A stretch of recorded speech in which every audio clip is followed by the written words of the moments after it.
There's been a high-level security breach.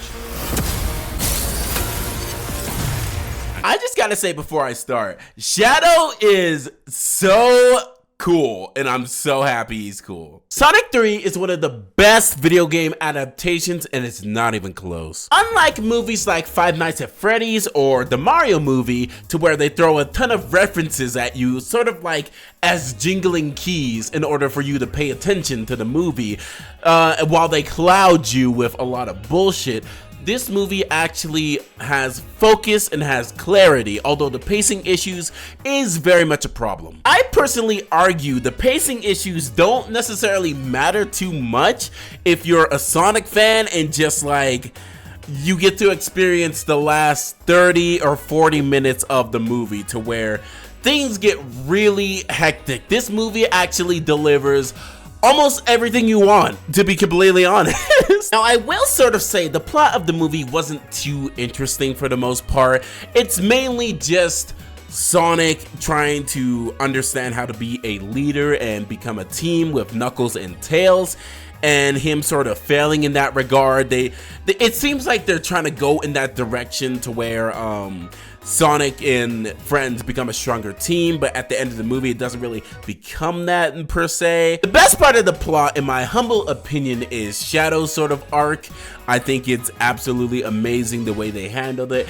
And if you know Shadow's arc, you basically know already. It's just a retelling of events, rather skewed for the most part, but it stays sort of lore accurate for the most part. I am just so happy they did the best Sonic character right. Shadow is the best Sonic character, and I'm so glad they actually had him be a anti-hero, not necessarily a villain or anything like that. He's just a confused little guy. Now to talk about the CGI. The CGI is a choice for the most part.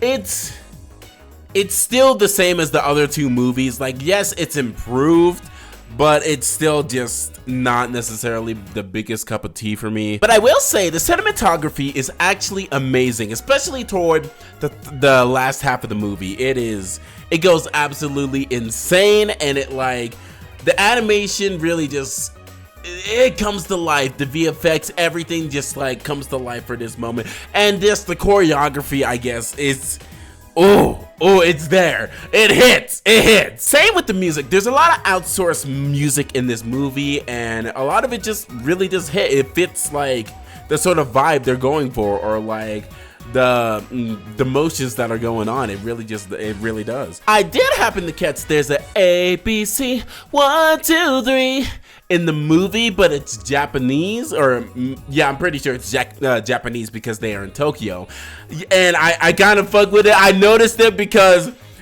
I haven't heard that song in a while, but like it's in my blood. I gotta say, the score is very much stellar, as well as they reference a lot of Sonic's video game music, and there happens to be a song in there. I'm not gonna spoil anything, but there's a song in there and it hits. And they put it at the right moment, it hits. Although I wasn't necessarily the biggest fan of the comedy in this movie, I think this movie is just an absolutely stellar time for the family. It is such a good family movie to see. Not Mufasa. I don't even think me and my wife are seeing Mufasa, I'm gonna be real. All that being said, I am going to give I am going to give Sonic 3 a 7 out of 10. This movie does a lot of right, but I do believe they sacrifice a lot of the pacing and a lot of the character growth in this movie. I really think the references and like the way they're going, it just like, it feels more family, which is absolutely fine, but it's still an issue nonetheless. But regardless of the pacing issues, you're gonna have an absolute blast if you are a Sonic fan, or you're just taking your kids to see this movie. I think they're gonna have a fun time too, and they might become Sonic fans. I'm gonna be completely honest. They have great anime moments in this movie. But that's all I have to say. Anyway, how's it going, pups? It's a K9, and I'm